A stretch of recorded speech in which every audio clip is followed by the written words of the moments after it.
In this video, I show you how to clear any active faults on the 7-inch embedded touchscreen on the controller. This cycle was set up to run and the CTs for channels 2 and 3 were disconnected. The heating pad was also removed for channel 2.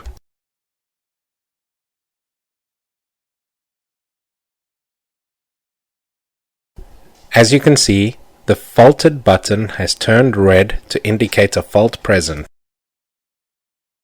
Pressing the faults button will list the faults. In this window, you can see the active faults, or you can enable and disable this pop-up window using these two buttons. Pressing the AC button will attempt to clear any active faults.